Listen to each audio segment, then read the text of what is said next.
구원의 소망, 특별히 오늘은 최고의 소망에 대해서 설교하려고 합니다. 우리가 평생 살면서 최고의 소망이 성경에는 우리 살아있을 때 문제가 아닙니다. 죽음 이후에 있을 일을 성경은 최고의 소망으로 가지라고 얘기합니다. 우리는 이제 살면서 이 먹고 사는 문제가 너무나 중요하기 때문에 우리가 어떻게 먹고 살 수 있을까, 이것이 사실은 우리에게 가장 중요하기도 하고, 또 아프면 어떻게 회복될 수 있을까, 이것이 굉장히 중요하기도 하고, 그것은 사실인 것이 맞지만 성경은 그것보다 훨씬 더 중요한 일이 있다고 말하는데 죽음 이후를 훨씬 더 중요하게 얘기합니다.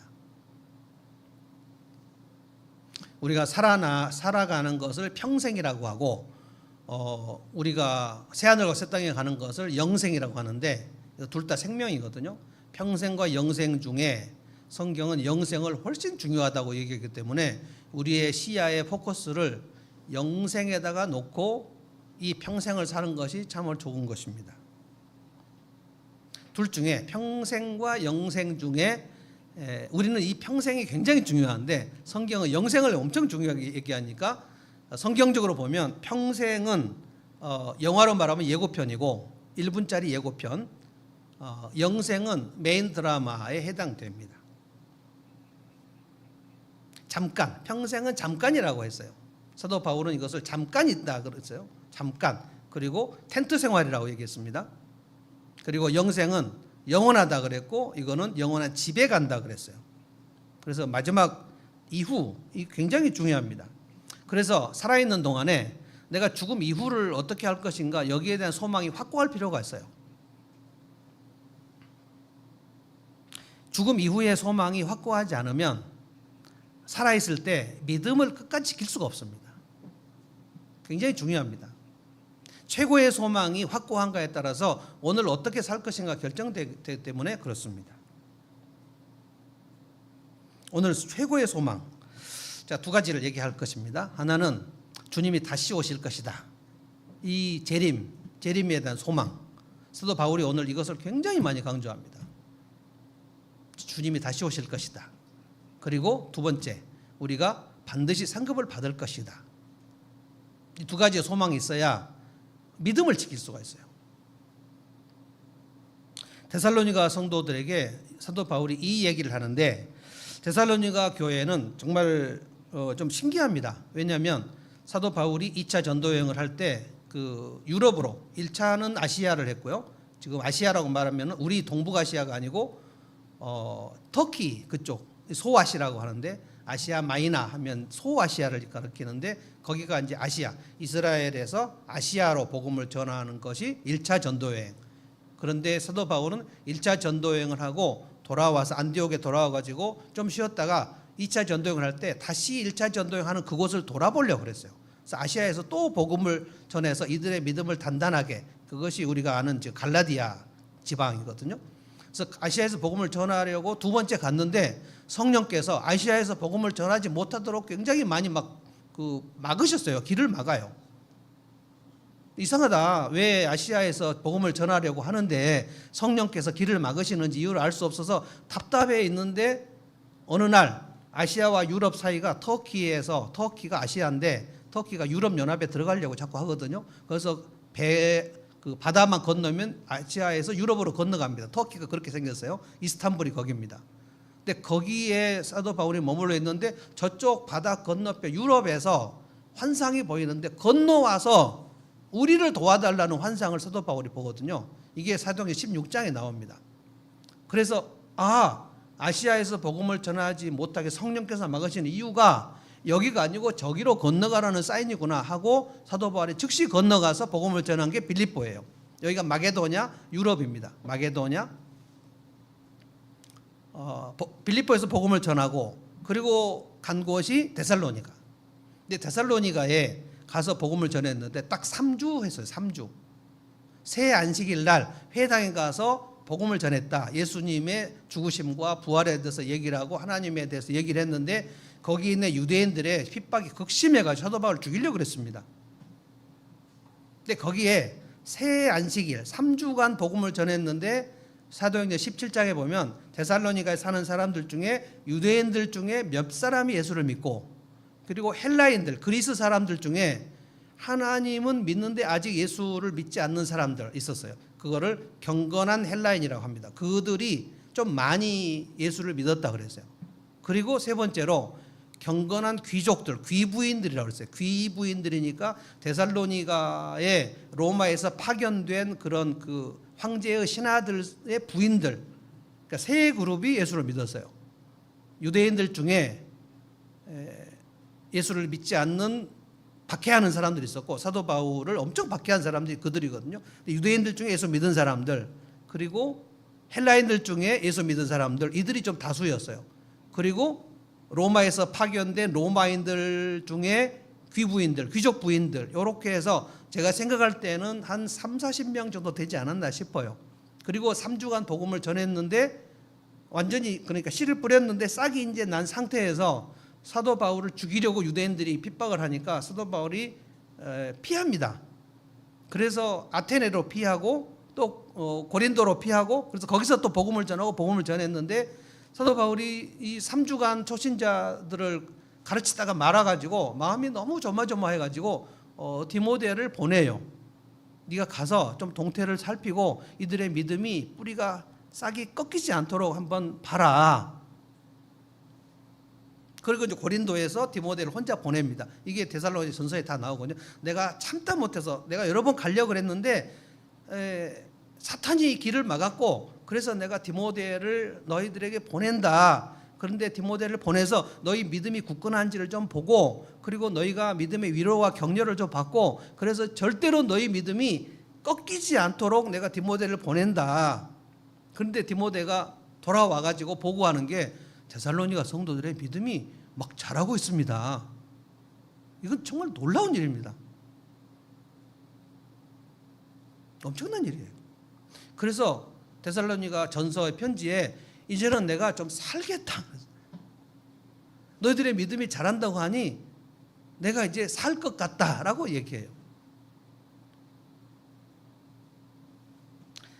근데 이제 초신자들이잖아요. 초신자들은 믿음에 대해서 아주 확고하지 않기 때문에 특별히 두 가지의 문제가 그들 안에 옥신각신하는 거예요. 믿음은 잘하긴 잘하는데 두 가지가, 죽은 사람이 다시 살아나? 사도 바울 선생님이 예수님이 살아났다 그랬고 우리들도 살아난다 그랬는데 사람이 죽었다가 살아난다고? 여기에 대해서 막 옥신각신하는 거예요. 예수님이 다시 오신다 그랬는데 예수님이 언제 다시 오신다는 거야? 그래서 이제 핍박으로 인해서 순교한 그런 가족들이나 또 질병으로 인해서 젊은이인데 안타깝게 막 죽은 그런 아들이나 아버지나 이런 죽은 사람들의 장례식에서 죽은 사람이 다시 살아날 가능성이 없다고 생각한 사람들은 예수를 믿는데 거기 가서 마치 예수를 믿지 않아서 죽은 사람에 대한 부활을 전혀 믿지 않는 사람들처럼 엄청 울면서 슬퍼하면서 애도를 한 거예요. 이거를 디모데가 보고를 한 것 같습니다. 그래서 성도들이, 데살로니가 성도들이 디모데에게 우리가 질문이 하나 있는데 사도 바울에게 가면 꼭 이 질문을 해서, 우리 질문을 해서 답변을 좀 받아달라. 이게 데살로니가 전서예요. 그게 뭐냐면 죽으면 진짜 살아난다는 거, 그리고 예수님이 다시 오신다는 거, 이거 좀 확고하게 좀 알려주십시오. 왜냐하면 갑론을박하니까요. 그래서 이 편지, 오늘 이 내용이 13절을 보시면, 형제자매 여러분, 우리는 여러분이 잠든 사람의 문제를 모르고 지내는 것을 원하지 않습니다. 이게 죽은 사람 얘기거든요. 뭐라고 합니까? 여러분은 소망을 가지지 못한 다른 사람들, 이거 예수 믿지 않는 사람들, 예수 믿지 않는 사람들이 자기의 형제 자매나 부모의 죽음을 대할 때 이제 죽으면 끝이니까 라고 생각하는 사람들이 슬피 우는 그런 장례식을 하지 않고 다시 만날 소망을 가진 사람들처럼 슬퍼했으면 좋겠다는 거예요. 굉장히 중요합니다. 이게 죽음 이후에 예수님이 다시 오십니까? 그 질문, 예수님이 다시 오시는 것과 부활은 같은 거예요. 우리의 부활은 예수님이 재림하시는 날 부활합니다. 그러니까 부활이 있나요? 라고 물어보는 질문과 주님의 재림이 진짜 확실한가요? 라는 질문은 똑같은 질문이에요. 그래서 그거 하면서 내친 김에 사도 바울이 뭐라고 했냐면 주님의 재림이 있을 때 반드시 상급이 있으니까 절대로 정신을 차리고 살아야 된다. 그날이 오면 상급이 있다. 상급이 없으면 형벌이 있다. 이 믿음을 계속 북돋으려고 이 데살로니가 전서를 쓴 거거든요. 제가 왜 이렇게 서로를 장황하게 하냐면 데살로니가전서 오늘 설교 한 번밖에 못하기 때문에 지나버렸어요. 그리고 데살로니가 후서 조금 지나고 다시 이제 다음 주부터 스바냐로 들어갑니다. 매일 성경 이 사이클을 여러분 놓치지 마십시오. 그래서 두 가지의 최고의 소망이 뭐냐면 재림에 대한 소망입니다. 저는 여러분에게 오늘 이것을 확고하게 심어보려고 애를 쓸 것입니다. 주님이 다시 오신다는 소망이 흐리면 절대로 내가 믿음의 생활을 할 수 없어요. 다시 오신다. 그 다음에 다시 오시면 주님은 내가 어떻게 살았는지를 보시고 반드시 상급 주신다. 상급에 대한 소망, 재림에 대한 소망, 이것이 최고의 소망이에요.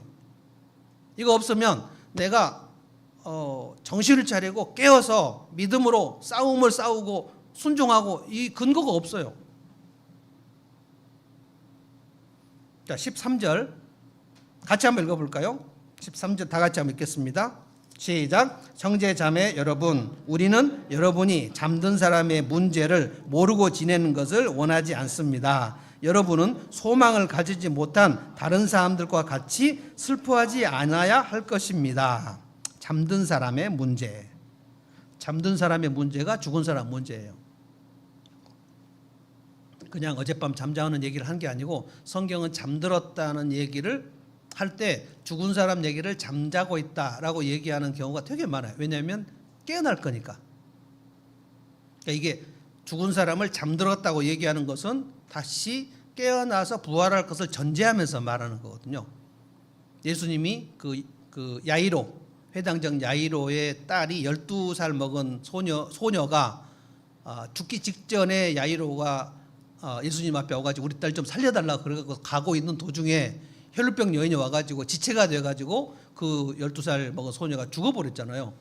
죽으니까 이미 장례가 시작되면서 야이로에게 와서 이제 예수님 오셔도 소용없다 라고 얘기하니까 예수님이 야이로를 딱 붙들면서 이 소녀는 지금 죽은 것이 아니고 잔다. 그러니까 믿음을 놓지 말라 라고 얘기하고 야이로 데리고 가가지고 잠자는 소녀를 깨우는, 여러분도 아시는 달리다굼. 이게 매일 아침에 이스라엘 엄마들이 자식들 깨울 때 달리다굼 이 말을 예수님이 하시면서 소녀 일어나라 라고 했거든요. 이 소녀는 잔다. 그래서 여러분과 제가 우리 중에 아주 사랑하는 사람들을 이제 하늘나라로 보냈을 때 모두가 그렇게 생각해야 되는 것이 뭐냐면, 이분은 잔다. 지금 잔다. 그리고 다시 깨어난다. 그리고 우리도 잤다가 다시 깨어난다. 그래서 우리는 다시 만난다. 성도 안에서 죽음은 반드시 다시 재회가 있는 거고요. 성도가 아닌 죽음은 절대로 재회가 없습니다. 그래서 죽은 자들의 장례식은 영결식이라 그래요. 영결식. 영원히 이별하는 영결식. 그래서 우리는 영결식에 간다라고 절대 말하지 않습니다. 또 성도들끼리 누군가가 하늘나라 갔을 때 혹시 여러분들은 이제 모를 수도 있기 때문에 명복을 빕니다 라는 말을 우리 성도들은 절대 하지 않습니다. 명복은 저승을 얘기하는 겁니다. 저승에 가서 복을 받으라는 거예요.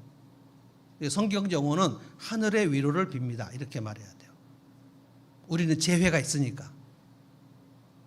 그들은 재회가 없으니까 영원히 떠나는 거고 명복을 빈다. 그러니까 저승, 성경에는 저승이 없습니다. 이승, 저승, 이거는 매우 동양적 이야기고요. 불교는 사람이 죽으면 여기서 선행을 하면 다시 사람으로 태어나고 여기서 악행을 하면 개돼지로 태어나고, 그래서 우리가 불교인들 중에 좀 열심히 불교를 다니시는 분들은 굉장히 선행을 많이 합니다. 왜냐하면 개돼지로 안 태어나려고 그런 거예요. 이유가 있습니다. 이거를 윤회라 그래요. 돌고 돌아요. 전생이 있고 내생이 있고 다시 태어나고 또 태어나고 영원히 돌고 돌아. 이거 윤회설입니다. 성경은 우리가 죽었다가 다시 예수님이 재림하실 때 부활한다. 그리고 영원한 새하늘과 새 땅으로 간다. 윤회 없어요. 다시 뭐 이 땅으로 오고 이런 거 없어요. 첫 하늘과 첫 땅은 사라지고 새 하늘과 새 땅이 오는 것이에요.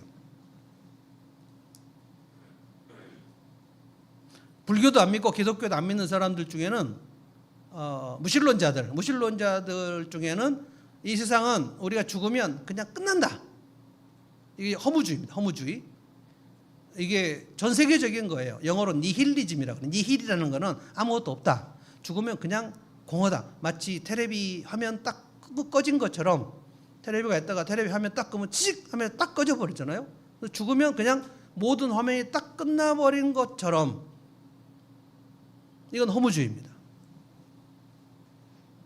세 가지를 얘기했습니다. 우리는 죽으면 잠든다 그렇게 얘기했어요. 그러면 다시 만난다 못 만난다? 대답 좀 해보십시오. 저 열심히 지금 설교하고 있는데 자 죽으면 다시 만난다 못 만난다? 네, 좀 화답이 있어야지 돼요. 좀 덥긴 하지만 이 데살로니가 성도들이 사람이 죽으면 다시 살아난다고? 이게 예수 믿는 사람들의 그 질문이에요. 근데 여러분이 고린도 전서를 보면 고린도 교회도 똑같이 그런 질문이 있었습니다. 이게 지금 우리가 생각하면 되게 우스운 논리예요. 보세요. 제가 논리를 전개해 볼 테니까 내가 예수 믿고 구원받고 그리고 하늘나라 가. 맞아. 근데 죽었다가 어떻게 다시 살아나? 논리가 이상한 논리죠. 나 예수 믿고 구원받고 죄사함 받은 건 맞아. 나 천국 가. 그런데 사람이 죽었다 어떻게 살아나? 그러면 누가 천국에 가는 거예요? 죽었다가 살아나지 않으면 누가 천국에 가냐고. 천국에 못 갈 예수를 뭐라 믿냐고. 구원받았다는 게 뭔 소리예요? 죄사함을 받아 왜 죄사함을 받냐고. 죄사함을 못 받으면 지옥 가니까 그런 거잖아요. 그러면 살아나지도 않는데 무슨 천국 얘기를 하냐고. 그럼 예수님은 뭘 살아났다는 거예요? 예수님 어디 가셨어요 지금? 다 아무것도 아닌 거예요. 그런데 이 말도 안 되는 생각을 고린도 교회 성도들이 옥신각신한 것입니다. 근데 훨씬 더 합리적인 그 성도들이 부활을 믿는 성도들에게 윽박지르는 거예요. 야 생각을 해봐라. 사람이 죽어갖고 우리 땅속에 묻었는데 옛날에는 그 화장도 하고 그 바다에도 버리고 매장도 하고 막 많이 했잖아요. 성도들끼리 교회 안에서 야 사람이 한번 죽었는데 어떻게 살아난다는 게 이게 말이 되냐? 그러니까 부활을 믿는 성도들이 이거 어떻게 내가 논증할 수도 없고 그래서 사도 바울한테 이거 어떻게 된 겁니까? 그렇게 물어봐가지고 거기서 대답한 게 우리가 정말 부활주일 때마다 외치는 고린도전서 15장 부활장이 나온 거예요.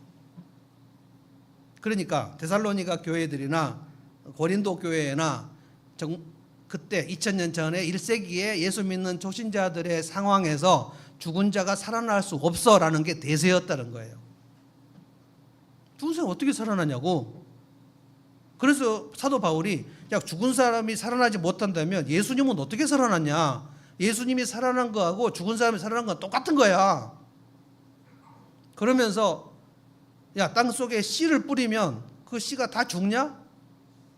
씨를 뿌려서 이 매장하고 비슷한 거예요. 매장한 것처럼 땅속에 씨를 다 뿌려서 땅속에 씨가 들어가면 좀 지나면 싹이 나지 않냐? 이건 무슨 원리냐? 이게 죽었다가 살아난 원리하고 똑같은 거다. 이게 고린도 15장에 나오는 얘기예요. 그것도 안 믿는 사람이 있었을 거고 그 얘기를 듣고 믿은 사람이 있었을 거고. 우리는 그러니까 고린도전서 15장이 있고 데살로니가전서 4장이 있고 5장이 있고 그렇지만 그 당시에는 사도 바울의 편지가 이것이 성경인데 고린도전서, 데살로니가 전서가 편지인데 그 편지가 있기 전에는 그들이 3주만 바울에게 복음을 듣고 바울이 딴 데로 이동해 버렸기 때문에 이들은 굉장히 헷갈리는 상황이에요. 그래서 초신자들은 반드시 성경 말씀으로 하는 목양이 필요합니다. 성경 말씀으로 확고하게 양육을 받지 않으면 자기 신앙이 어디로 흐르는지 몰라요. 그리고 지금은 유튜브가 많아서 매우 위험합니다. 매우. 아주 믿음이 있는 것 같은 유튜브를 여러분이 목사에게 알리지 않고 유튜브로 보다가 이단으로 빠지게 되는 경우가 엄청 많습니다. 혹시 여러분들 중에 신앙에 관계된 유튜브를 보시고 흥미가 있으면 반드시 저한테 물어보십시오. 아주 불건전한 유튜브 굉장히 많습니다. 특히 박진영이 하는 유튜브를 절대 보시면 안 됩니다. 박진영이가 유명한 사람이고 굉장히 성실한 사람이기 때문에 박진영이가 예수를 믿고 그 성경을 가르치는데 구원의 첫 열매가 어떻고 박진영 굉장히 잘 가르쳐요. 그 구원파입니다. 그러니까 박진영은 그 장난이고 정말 그 유튜브 굉장히 많아요 지금. 그래서 꼭 저한테 이 유튜브는 어떤가를 물어보시죠. 저는 이 족보들을 다 알고 있기 때문에 이 유튜브가 어디서 나온 것인지 전부 얘기해 줄 수 있어요.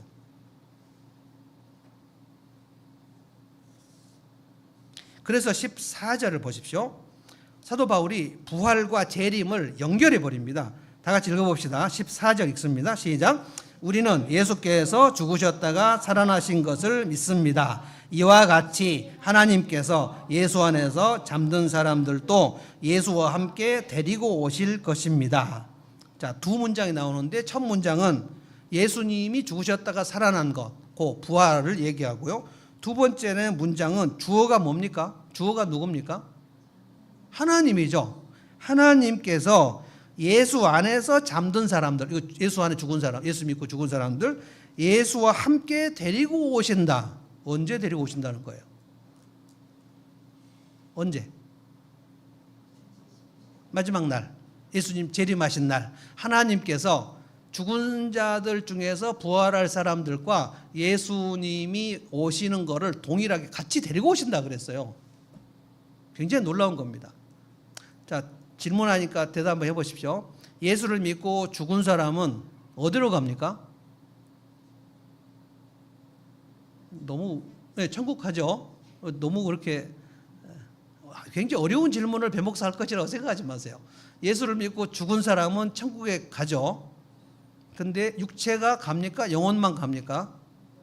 영혼만 갑니다. 영혼만 가는 천국을 낙원이라고 합니다. 예수님이 한쪽 강도에게 네가 오늘 밤 낙원에 있으리라. 이 낙원을 영어로 말하면 파라다이스예요. 낙원은 죽은 영혼이 갑니다. 거기는 임시 대기소입니다. 새 하늘과 새 땅은 영혼만 갑니까? 영혼과 육체가 함께 갑니까? 함께 갑니다. 천국은 낙원이 있고 새 하늘과 새 땅이 있는데 지금은 새 하늘과 새 땅이 아직 없어요. 예수님이 처소를 준비하신다 그래서 건축 중이에요 지금. 그래서 죽은 자들, 예수 안에서 죽은 자들은 지금 낙원에 있는데 예수님께서 이 땅에 재림하실 때 하나님께서 예수님과 함께 그들을 데리고 오신다고 얘기했어요. 그게 이제 부활의 날입니다. 그러면 그 죽은 자의 영혼과 육체가 어떻게 창조를 하실지 우리는 도대체 알 수 없지만 그들의 육체가 지금 어디 있습니까? 무덤에 가보면 아무것도 없어요. 뼈가 좀 있지만 뼈도 싹 없어지는 무덤도 많습니다. 파보면 아무것도 없는 무덤도 있어요. 이 한반도에 5,000년의 우리 조상들이 다 묻혀 있습니다. 그 한반도 모든 땅은 다 공동묘지예요. 아마 용인도 굉장히 이 밑에 많이 있을 거예요. 예수 안에서 죽은 자가 있고 예수 바깥에 죽은 자가 있고 둘 중에 하나밖에 없는데 예수 안에서 죽은 자들은 낙원에 있어요. 데리고 오신다는 거예요. 언제 오시는가? 예수님이 다시 오시는 날. 그래서 재림에 대한 소망을 갖는 것과 부활에 대한 소망을 갖는 것은 같은 것입니다. 그래서 뭐라고 했냐면 13절에 절대로 다른 사람들처럼 슬퍼하지 말라는 거예요. 내 사랑하는 사람이 죽었을 때에 이 사람이 예수를 믿고 죽었다면 다시 재회를 하느냐, 절대 재회를 못하느냐, 이게 갈리니까 재회를 할 것이라고 믿는 사람은 우리가 잠시 헤어졌다가 다시 만날 거야 라는 식으로 애도를 하지만 그런 장례식과 우리는 절대 만나지 못한다, 영원히 못 만나는 그 이별을 하는, 연결식을 하는 그 슬픔과 다르게 하라는 거예요. 굉장히 중요합니다. 지금 여러분의 부모님 중에 예수 그리스도를 영접하지 않고 아는 상태에서 지금 돌아가시면 영결입니다. 다시는 만나지 못해요. 예수를 믿고 죽은 사람들은 반드시 우리는 다시 만날 것입니다. 그래서 이 슬픔이 종류가 달라요.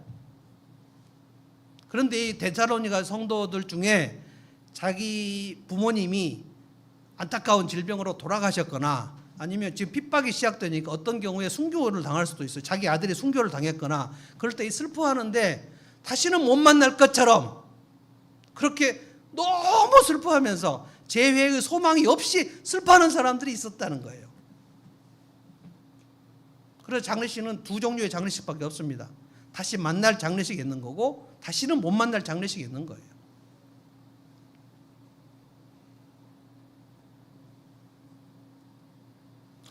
(16절은) 뭐라고 그랬습니까? 주님의 재림을 다시 한번 얘기해요. 주님께서 호령과 천사장의 소리와 하나님의 나팔 소리와 함께 친히 하늘로부터 내려오실 것이다. 이게 재림이에요. 그때 그리스도 안에서 죽은 사람들이 먼저 일어나고, 아까는 하나님께서 데려오신다 그랬는데 죽은 사람들이 일어나고, 참 어떤 일이 일어날지 우리는 과학적으로 설명할 수 없습니다. 죽은 자들이 일어난다. 무덤 속에 있는 자들이 일어난다. 근데 그 무덤이 우리가 지금 알고 있는 그 공원묘지 거기서 일어난다는 말인가? 하나님이 데려오신다는 얘기는 뭐고, 일어난다는 말은 뭐고, 어디서 육체가 다 썩은 육체들이 어떻게 나오는가? 여러분, 아담을 만드실 때 재료가 뭐죠? 흙입니다. 히브리어 아파르라는 거는 흙이라기보다도 먼지입니다. 먼지. 그래서 영어로는 dust라 그래요. 클레이가 아니고 dust. dust는 먼지입니다. 먼지. 아무것도 아니에요. 그게 무슨 사람이에요. 아담을 만드시기 전에 그 아담은 그 먼지예요. 먼지. 그 먼지를 하나님께서 흙이라고 하셨고 그걸 만드셨다고 했고, 만드시고 생기를 불어넣으셨다. 생기. 히브리어로 뭐라고 하죠? 이제 아주 배우신 분들의 이제 지식이 나타나는 루아흐입니다. 루아흐. 코에 생기를 불어넣으셨다. 이 루아흐는 성령을 불어넣으셨다 할 때도 루아흐입니다. 우리의 영혼도 루아흐입니다. 생기도 루아흐입니다. 숨이라는 단어로 번역할 때도 루아흐입니다. 기운이라는 말을 쓸 때도 루아흐입니다. 그리고 바람이라는 용어도 히브리어로 루아흐입니다. 그래서 우리가 호흡마저도 다 주의 것이 할 때 호흡, 들숨, 날숨 이게 다 성령의 역사예요. 항상 우리가 숨을 쉴 때마다 성령의 역사가 있어야 숨을 쉬는 거, 어느 날 멈추는 거는 성령께서 이제 그만 호흡해라 라고 할 때 성령께서 매일 매 순간 숨을 쉬게 하는 그 장치를, 이제는 너는 숨 쉬지 말고 이제 쉬어라, 다시 재림하시는 날 부활할 때까지 좀 자라 할 때 숨을 멈추는 그게 우리 성도의 죽음이에요.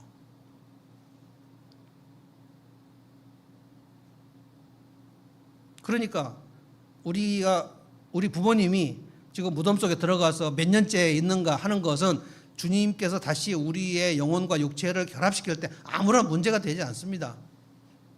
아멘.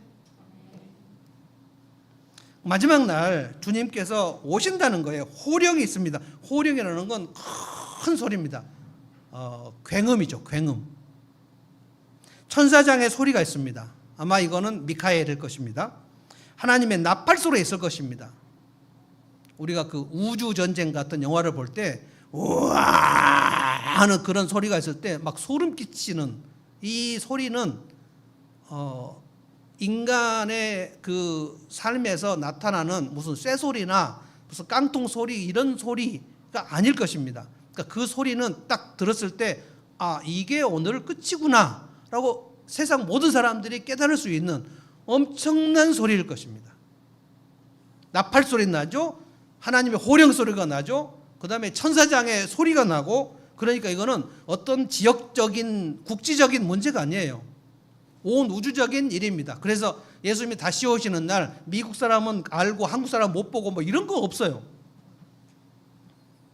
옛날에 1990년 초기에 다미선교회 사람들 혹시 기억나시는 분 이장님이라는 사람이 제법 공부도 많이 하신 분이 예수님 1991년 9월 18일, 9월 20일인가 온다고 한국에 온다고 그래가지고 KBS, MBC 다 기자들이 다 지키고 있었습니다. 생중계하려고. 정말 해프닝도 그런 해프닝이 없어요. 근데 안 오셨어요. 그랬더니 이장님이 뭐라 하죠? 연기됐다 그러죠.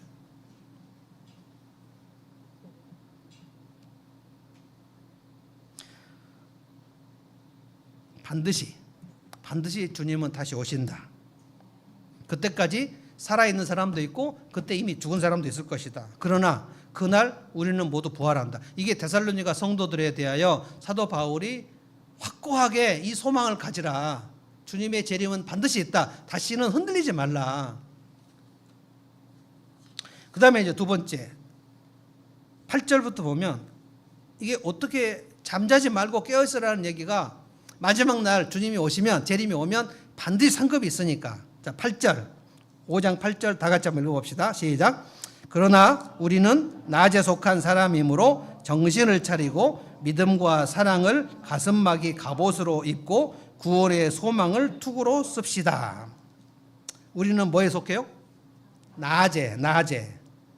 5절에는 우리는 빛의 자녀요 낮의 자녀다. 그러니까 우리는 밤에 속한 자녀나 어둠에 속한 사람이 아니다. 성도들은 낮에 속한 사람이다. 그러니까 마지막 날 주님께서 오셨을 때에 반드시 낮에 속한 사람처럼 잠자지 말고, 이거는 저녁에 자지 말란 얘기 아닙니다. 정신을 차리고 6절 말씀도 보십시오. 그러므로 우리는 다른 사람들처럼 잠자지 말고, 여기서 다른 사람은 누굴까요? 다른 사람, 예수 안 믿는 사람. 아까 4장 13절에 나오는 여러분은 소망을 가지지 못한 다른 사람들과 같이 슬퍼하지 말라. 여기 다른 사람이 예수 안 믿는 사람. 예수 안 믿는 사람들끼리 장례식을 할 때 이제 연결식이니까 이제는 다시 못 만나는 그 슬픔을 가지고 있는 사람들처럼 너희들은 이런 장례식을 하지 말라라는 말인데, 지금 5장 6절은 뭐냐면 다른 사람들처럼 잠자지 말고 깨어 있어서 정신을 차리라. 왜냐하면 재림이 오면 그때는 심판이 있습니다. 심판은 그가 행한 대로 그 결정, 판단을 내린다는 거예요. 여러분, 심판은 언제 있냐면 운동 경기에 다 있습니다. 운동 경기. 살짝 재밌는 얘기 해드릴까요? 제가 좋아하는 손흥민이가 지금 영국에서 성공을 거두고 미국으로 건너갔는데, 미국에 있는 프로 축구 리그에 소속이 되어 있어요. LA로 가가지고 손흥민이 LA로 가가지고 LA 상권이 활발하게 되어버렸습니다. 지금 LA 한국 사람들이 막 난리가 났습니다. 너무 손흥민을 보려고 세계에서 그 경기, 미국 프로축구 경기를 보려는 사람이 없었어요. 미국 프로축구 경기가 손흥민이 오기 전에는 그 유튜브로 다 뜨는데 전 세계에서 보는 인구가 5만, 6만 그래요. 근데 손흥민하고 160만이 돼버렸어요. 어마어마합니다. 손흥민이 오기 전에 이미 축구 천재 메시가 있었어요. 메시가 이미 미국 프로축구에서 뛰고 있습니다. 근데 메시가 왔을 때에도 이렇게까지 많은 사람들이 보진 않았어요. 그런데 제가 왜 그 얘기를 하려고 하냐면, 손흥민이 경기를 하다가 페널티킥이 아닌데 이 여자 심판들이 호루라기를 불어가지고 페널티킥 했다고 그래가지고 손흥민이 경기 페널티킥을 못 넣었어요. 그런데 이 심판이 얼마나 부적격한, 부실한 심판인 것인지가 미국 프로축구를 사람들이 많이 보지 않을 때는 그것이 지금 가리워졌었는데, 손흥민이 와가지고 미국 프로축구 심판들이 수준이 얼마나 낮은지가 온 세계에 드러나 버렸어요. 그래서 여자 축구 심판들이 그 징계를 먹어버렸어요. 그것이 지금 페널티킥을 불면 안 되는데 페널티킥을 불어버리고 막 그 몇 건의 실수를 했는데, 손흥민이 여기 전에도 그 실수를 했겠죠. 전문적인 심판이 아니고 이 사람들이 그 경기를 하는 그 주최 측들이 심판 그 좀 수준이 낮은, 그러니까 단가가 좀 낮은 심판들을 쓴 거예요. 근데 이게 드러나가지고 심판 자격 정지 먹고 징계 먹고 지금 손흥민 때문에 지금 미국 프로축구가 난리가 나버렸습니다. 지금 제가 왜 이 얘기를 하냐면, 심판은 공정함이 상징이에요. 공정함이.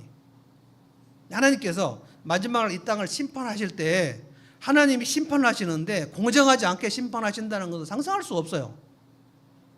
그러니까 심판이란 건 뭐냐면 잘한 사람 잘못한 사람을 가려내는 게 심판이거든요. 그러니까 마지막 날 재림이 있고 마지막 날 부활이 있고 이렇게 하는 성도들아, 너희가 이 땅에서 살 때 마지막 날 심판을 받을 때 상급을 받도록, 그러니까 잠들지 말고 깨어있고 정신을 차려야 된다, 이 얘기를 지금 하는 거예요. 그러니까 반드시 나는 마지막 날 상급을 받는다, 이 소망을 가져야만 끝까지 잠들지 않고 깨어있어서 하는 거예요. 상급을 받지 않으면 뭘 받냐? 형벌을 받습니다. 제가 지금 심판을 구원과 멸망이라고 얘기하지 않고 상급과 형벌이라고, 왜냐하면 이 본문이 그러니까요. 상급을 받지 않는 사람은 형벌을 받습니다. 상을 못 받은 사람은 상만 못 받고 가만히 있다, 이렇게 말하지 않았어요. 잠시 데살로니가 후서, 여러분 성경을 잠깐 넘겨가지고요, 데살로니가 후서 1장 8절 한 번만 읽어보겠습니다. 데살로니가 후서는 한 번 더 예수님의 재림에 대해서 아주 그냥 쐐기를 박는 편지입니다. 데살로니가 후서 1장 8절 찾으셨으면 한 번만 같이 읽어볼까요? 읽습니다. 불꽃에 쌓여, 거기입니다. 시작. 불꽃에 쌓여 나타나셔서 하나님을 알지 못하는 자들과 우리 주 예수의 복음에 순종하지 않은 자들을 처벌하실 때에 일어나실 것입니다. 이게 재림의 문맥인데, 예수님은 어떻게 쌓여서 오신다고요? 불꽃에 쌓여서. 어떻게 오실지 모르겠어요. 구름 타고 오신다는 말도 있는데 구름에 불이 붙는다는 얘기인지, 하여간 불꽃이라는 것은 불꽃 같은 눈으로 심판을 하신다는 거고, 심판을 하시는데 두 종류의 사람을 처벌하신다고 되어 있어요. 하나님을 알지 못하는 자, 불신앙입니다. 예수 안 믿는 사람들. 그런데 두 번째, 우리 주 예수 복음에 순종하지 않는 자들. 누굴까요? 하나님을 알지 못하는 자들은 교회 바깥에 있는 사람들 얘기하는 거고요. 우리 주 예수의 복음에 순종하지 않는 자들은 교회 안에 있는데 진짜로 예수를 안 믿어가고 순종 안 하는 사람들을 말하는 거예요. 불순종의 사람들. 그러니까 불신앙의 사람은 예수 안 믿는 사람. 예수 안 믿는 사람이 여기 교회에 있겠어요? 근데 예수님을 믿지 않는데 교회 안에 있는 사람들 중에 순종하지 않는 사람, 복음에 순종하지 않는 사람들 처벌받는다. 왜냐하면 상급을 받지 못해요. 이들은 잠들어 있어요. 이들은 깨어있지 않아요. 제가 내친 김에 9절까지 한번 읽어보겠습니다. 데살로니가 후서 1장 9절입니다. 그들은 뭐냐면 불신앙의 사람들, 불순종의 사람들. 그들은 주님 앞과 주님의 권능의 영광에서 떨어져 나가서 영원히 멸망하는 형벌을 받을 것입니다. 그날이 도둑같이 올 것인데, 그날 준비하지 않은 사람들은 형벌을 받는다고 그랬어요. 여러분, 이 말씀이 굉장히 두렵고 떨리는 말씀입니다. 진리의 말씀. 예언은 사사로에 풀어서는 안 된다고 했기 때문에 이 말씀 1.1핵도 그렇지 않을 것이다 라고 생각하시면 안 돼요. 굉장히 중요합니다. 그래서 다시 돌아가면 5장 8절로 다시 돌아가면, 그러나 우리는 5장 8절로 가고 오십시오. 그러나 우리는 낮에 속한 사람이므로 정신을 차리고 믿음과 사랑을 가슴막이 갑옷으로 입고, 가슴막이 갑옷 입으라는 거예요. 믿음과 사랑을 여러분이 가슴막이 갑옷으로 입었는가가 굉장히 중요합니다. 구원의 소망을 투구로 씁시다. 자, 이거는 뭡니까? 가슴막 갑옷, 투구, 이거는 무슨 용어예요? 전쟁 용어입니다. 전쟁 용어. 그래서 여러분과 제가 오늘 가슴막의 갑옷을, 믿음과 사랑을 갑옷을 입었는가, 이걸 제가 설명하려고 그래요. 그러니까 깨어있다는 것은 뭐냐? 어떤 사람이 상급을 받느냐? 가슴막의 갑옷. 이거를 우리 개혁성경 호심경이라, 호심경. 보호하는, 심장을 보호하는 갑옷. 이걸 옛날 성경은 흉배라고, 의의 흉배, 이 갑옷을 얘기합니다. 이 고대 싸움은 다 백병전이기 때문에 갑옷 입고 투구 쓰고 나가야 돼요. 그래야 적이나 칼이나 화살에 쓰러지지 않고 앞으로 나갈 수 있어요. 심장을 보호하는 갑옷. 그런데 믿음과 사랑의 갑옷. 그러니까 무슨 뜻이냐면, 내가 믿음이 있으면 누군가를 사랑하는 일을 끊임없이 하고 있는 것이 갑옷이에요. 그렇지 않으면 쓰러져 버려요. 내가 믿음으로 누군가를 사랑하는 것. 자, 제가 설명합니다. 누군가를 보살펴요. 누군가를 돌봐요. 누군가를 도와줘요. 누군가를 일으켜요. 누군가를 세워줘요. 이게 다 하나님의 성품이 나오는 거거든요. 지난주에 우리 주일학교 교사 두 분을 제가 어린이 묵상을 어떻게 할 것인가 교사 강습을 두 분을 했는데 김미경 집사님하고 강현정 사님 두 분을 제가 집중 큐티를 어떻게 할 것인가를 했는데 오늘 아침에 김미경 부장 집사님이 어린 아이들을 놓고 막 큐티를 가르치는데 제가 저기 들었더니 제가 2시간 가르친 게 엑기스가 다 나오는 거예요. 와, 저 사람 대단히 어떻게 강의할 것인가 들었는데 엄청 막 열심히 잘 들었나 봐요 그날. 우리 어린 아이들 6명 이 묵상의 달인이 될 줄로 믿습니다. 뭐냐면 믿음으로 사랑하는 거예요. 믿음이 없이는 누구를 사랑할 수 없습니다. 그러니까 믿음이 없는 사람은 이기적으로 살 수밖에 없어요. 나 혼자 그냥 신앙생활하지. 이건 신앙생활 아닙니다. 나 혼자 구원받지. 그거 아니에요.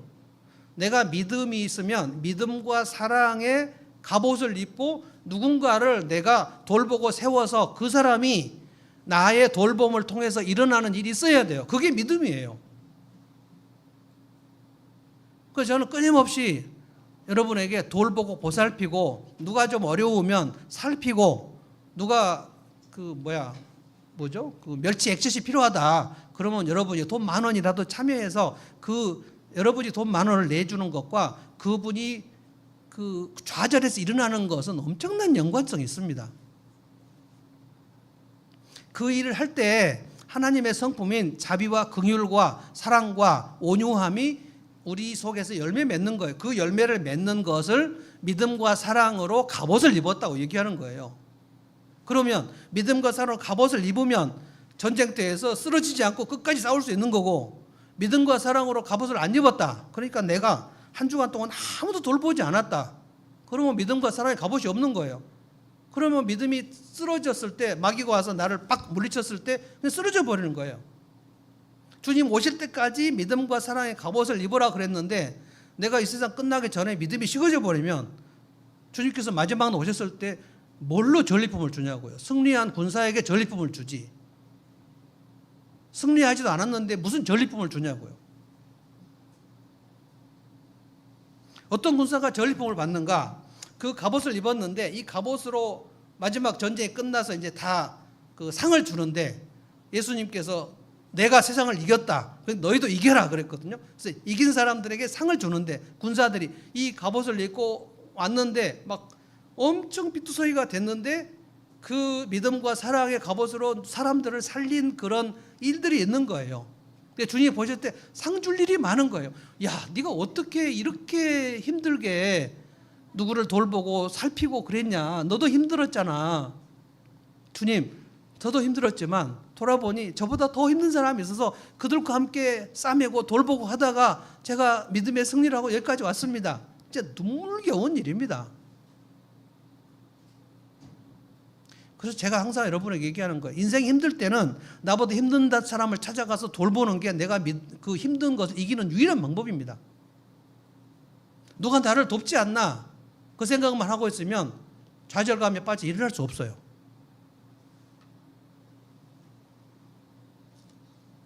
오늘 아침에 그 캐나다에서 목회를 하고 있는 분하고 카톡을 했는데 한 청년들 한 10명 정도를 목양을 하는데 요즘이 어떠냐. 요즘 자꾸 그분이 청년들 키워놓으면 한국 돌아가 버려서 너무 힘들다고. 그래서 요즘에는 잘 안 돌아가고 정착하냐 그랬더니 정착의 문제가 아니고 13년 키운 형제가 배신을 때려가지고 지금 내전 중이라는 거예요. 자기 애기가 갓난아일 때 키웠는데 그 애가 지금 13살이 됐나 봐요. 막내가. 그러니까 우리 애가 갓난아일 때 키워서 지금 13년을 키워서 우리 부부가 가장 공을 많이 들이고 사랑해줬던 그 형제가 비수를 꽂고 나갔는데 교회가 술렁술렁 한다는 거예요. 또 그렇구나. 그래서 이제 2018년에 나도 그 대학교 1학년 때부터 키웠던 제자들이 다 나갔는데 싱글 때 다 키웠는데 결혼해서 다 나갔더라 그랬더니 안 그래도 그 형제가 나갔을 때 여러분 웃긴 얘기였어요. 웃긴 얘기는 아니고 뭔 얘기인지 모르겠어요. 그 형제가 배신을 때로 나갔는데 예수님이 생각나고 예수님 다음으로 배 목사님 생각났다고.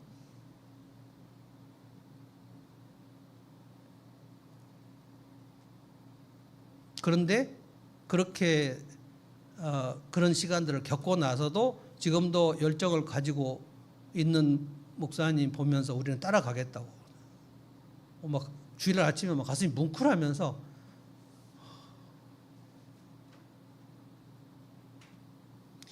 격전지 아닙니까? 격전지. 여러분 목양은 여러분이 목양을 해보시면 알겠지만 목양은 격전지입니다. 격전지. 피가 흐르고 총탄이 튀고 이 사람을 살리느냐 못 살리느냐 엄청난 일입니다. 그래서 이 전쟁에서 끝까지 싸워서 승리한 사람만이 전리품을 받아요. 아무것도 싸운 것도 없고 돌복도 없고 난 예수를 믿습니다 하는데 예수를 믿은 다음에 혼자만 믿은 사람들이 어떻게 상급을 받습니까?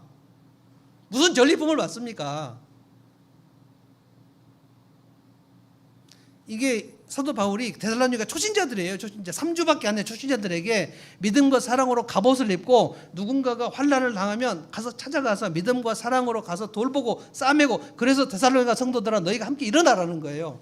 그러면 예수님이 다시 오시는 날 너희들에게 큰 상급을 주실 것이다. 사도 바울은 자기가 살아있는 동안에 예수님 다시 오실 거라 생각했습니다.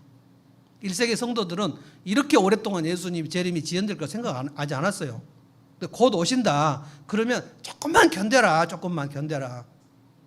그래서 환난과 핍박. 왜냐하면 데살로니가 교회 안에 유대인들의 핍박이 엄청나게 있으니까 이 핍박 속에서 순교당한 사람도 있고 그럼 순교당한 사람들을 찾아가서 그 유족들을 위로하고 좀 먹이고 돌보고 하는 일을 너희가 끝까지 하다가 주님이 오시면 먼저 죽은 사람도 일어날 것이고 살아있다가 주님을 만나면 그때 주님께서 다 상급을 주신다. 그러니까 끝까지 버텨라. 이거예요. 그래서 놀라운 얘기가 17절이에요. 17절. 뭡니까? 그 다음에 살아남아있는 우리가 그들과 함께 구름 속으로, 그들과 함께는 뭐냐면 예수님이 오시고 공중에서 예수님 오시고 하나님이 예수님과 함께 죽은 사람이 일어나가지고 다 오는 것을 우리가 영접을 하러 가는데 공중으로 올라가서 공중에서 주님을 영접할 것이다. 저는 여기 이 얘기 더 이상 설명할 수 없습니다. 뭔 소리인지 모르겠어요. 공중으로 올라가서 구름 속에서 우리 주님을 만나본다고 성경이 되어 있는데 제가 설명의 한계를 느낍니다. 어떻게 공중으로 올라갈 것인지 예수님이 구름 타고 오시는 그 장면을 더 이상 설명할 수 없는데 그냥 이 말씀 그대로 그냥 받자고요.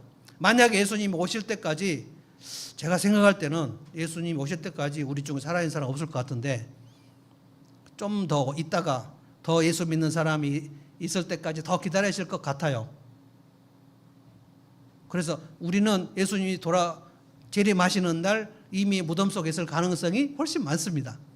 그러나 만약에 혹시라도 살아있는 사람이 있다면 또 우리 자녀들이나 우리 자손들 중에 살아있는 사람이 있다면 그들은 살아있는 채로 공중에서 예수님을 만나게 된다. 이 말씀을 지금 한 거예요. 그래서 이 말씀으로 계속해서 위로를 하고 격려를 하라는 거예요. 이게 저는 최고의 소망이라고 봅니다. 두 가지를 말씀드렸습니다. 우리 주님은 반드시 다시 오신다. 아멘. 우리 주님이 오시면 끝까지 믿음과 사랑의 갑옷으로 누군가를 보살피고 섬기고 피 흘리기까지 하면서 순종한 사람들에게는 반드시 상급을 주신다. 아멘. 이 확고한 소망을 가지고 끝까지 이 인생의 여정에 승리하시기를 바랍니다. 찬송하십시다. 242장 한번 찬송.